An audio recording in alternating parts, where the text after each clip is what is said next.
Alright boys, welcome back to another ASTD X tier list. So, it's been a little while since I've even played this game, but this new update's actually pretty fun, and I actually enjoy using a lot of the new characters as well.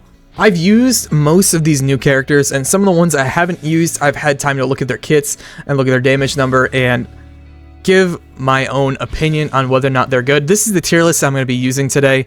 I've gone through and sorted this. If you see anything you disagree with, just keep in mind this is my opinion. This is them with their best traits in optimal everything. So this is them getting the most use out of this character. So let's start with all the new battle pass characters. So right here we have the little giant guy. I cannot remember his name for the life of me, but he's actually not that bad.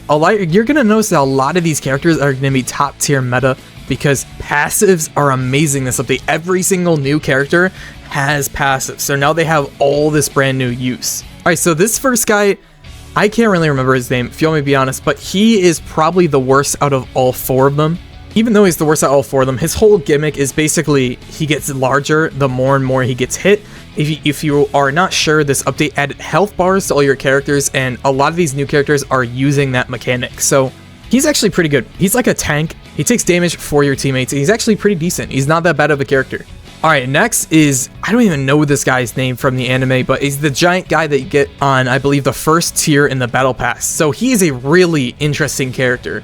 His whole gimmick is basically once you hit upgrade 6, he has an 80% chance to dodge all attacks, and every time he dodges an attack, he gets plus 150 damage to his next attack, which is crazy because that stacks. So you can technically, if you get really lucky with this guy, you can just absolutely nuke someone off the map. He's a red hybrid unit as well, so he's actually not that bad. I'm going to put him right here at the top of it. He is a little gimmicky, but when you get that gimmick to work, he is disgustingly good. So next, we're going to have Kenpachi. So Kenpachi's a bleed orange unit. He's very interesting. He's actually doing a lot of things, but I'd say the worst thing about Kenpachi is his damage is actually pretty low for a bleeding character, especially with this update having a couple themselves. So I think Kenpachi I'm probably going to put down here. Actually, I'm going to put him above the tank guy. I haven't really used him enough. Out of everyone in this update, he's probably the one I've used maybe the least. Next, we're going to have Blood Queen. So, Blood Queen is actually really crazy. She is doing a ton of damage, and she's doing a ton of support. She's a not bad ground red unit, which this update does have a lot of them, I'm not going to lie, but she's actually really good, and she's really supporting your team. Personally, for me, I think I'm going to put her right up here. I'm also going to move Toji down, I think, just because there is so many bleed units. And I'm also going to move Toby down as well. Next, we have main man Tandro. So, Tandro is actually really good himself. You essentially need Rengoku glued to this guy for him to get his maximum use, because they actually buff each other and change each other's kits. But Tandro has very high damage, he bleeds, and he slows. And he has a very interesting ability as well. Tandro, I'm going to go ahead and throw right here. I think he's absolutely insane and maybe the best mythic in the game. He's crazy, especially if I'm right next to Rengoku. Speaking of which, though, we are going to do the new character Rengoku. So, Rengoku, after using him a bunch, I think I'm going to put him right here. He's absolutely insane. So, Rengoku all by himself just does a ton of damage, but with his passive, he's doing special amounts of burn. He has an ability. Rengoku's ability is basically the entire reason he's so good. Essentially, if your HP is under 30, or you've dealt 2.5 million damage, he swaps and starts doing Purgatory Flames instead of regular burn. And Purgatory Flames does 60% of his damage, which is a lot. It always makes him super effective. And it makes him have a ton of damage, 100 crit rate, and a bunch of damage permanently. So I think he's easily the best unit in the game, especially if you're running him right next to Tandro, then they're both buffing each other. Great unit. Next is going to be Zenitsu. So Zenitsu is a shock ground unit. He has insanely low SBA, similar to Killua. He is very similar to Killua, but he has something called Thundering.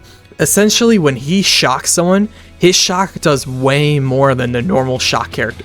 Combined with him attacking so fast, that is going to be really useful because you're going to be constantly shocking people and then constantly thundering them. It's actually crazy. Him with All-Star is going to be a very, very good viable character. I'm probably going to throw him right here below Blood Queen. All right, so next unit is going to be Modaka. Modaka is actually a green hill unit, which is really weird. I don't know why she's green, but Modaka is actually really cracked. I'm personally going to throw Modaka right here below Tandro. She's full AoE on her attacks. The more people that are in her range, she gets more damage and more crit rate. She's a very, very good unit. Just pull off banner. That is probably the reason why she's so good, is you can just grab her right off banner. Same for Zenitsu. I didn't even mention that, but yeah, you just grab them both off the banner. Next is going to be Gray. You evolve him from the 4-star, and he is actually really good as well, damage-wise and support. So I'm only going to put him here for damage as of now, but he'd also be a really great support. Genuinely, Gray is probably right here. His damage is insane. He puts ice blocks on the map equal to his damage, so he's probably an all-star unit if you want to use him as a DPS. These ice blocks are really great. He inflicts shield, which only Esdep did before, so he's doing the same thing as Esdep, which is crazy. Alright, so next is actually going to be our tower unit, Kaiga. So Kaiga is a purple unit. He is full AoE, and I don't know if I said it earlier, but you get him from tower. He is a very high DPS unit. Now, a lot isn't really known about him, so we've just really seen his damage and that he's full AoE and purple, which is pretty good right now. I'm going to throw him right here. I haven't really seen a lot of him, so it's really hard for me to rate him. I'm probably actually going to throw him up here. His damage is really crazy. I've seen that he has an ability as well, and on the DPS chart, he actually can get into the top 3 in the game. So yeah, actually crazy. And then, excuse me, I'm going to put him 1 down here. And then next we have Shinobu. So Shinobu is actually insane. She kind of replaces Chrollo in the aspect of doing poison. Her poison is way better, and it permanently gets rid of regen when it's inflicted on somebody. It does way more damage than his does. She's actually crazy, and she's supporting Demon Slayer units that are also placed around her. Shinobu is a very, very cracked good character. I'm going to put her right above Gray because she's a little bit more of a support. I'm going to move Akainu down, probably down here as well, just so Z meta, because there's going to be a lot more characters in here. Next, though, we have Akaza.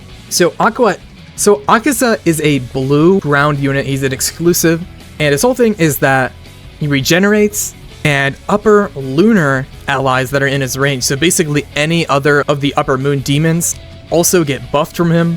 Every wave past, he gets something that stacks called a frost moon. His freezes last really long, and he stacks up something called frost lotuses, which turn into a frost tree that makes everyone take a ton of damage.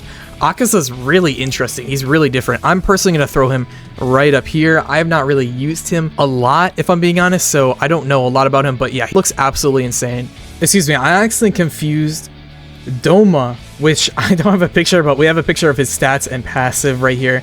I confused him with Akaza. Akaza is actually like up here in DPS. He's a blue, I believe, full AoE unit. I'm not entirely sure, but yeah, it looked absolutely insane. Out of all the characters that I've seen, Akaza and this guy right here are the only ones where barely seen their passives at all. But yeah, it looks like it's gonna be my tier list.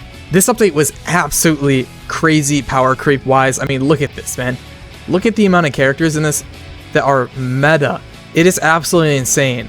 So you guys definitely, like, you're returning, should try and get some of these new characters. They're absolutely insane. But I hope you guys enjoyed my tier list. Keep in mind that this is my opinion, so if you disagree with anything, don't kill me over it. But yeah, with all that being said, thank you guys so much for watching. I love you guys, and I'll see you in the next video. See you.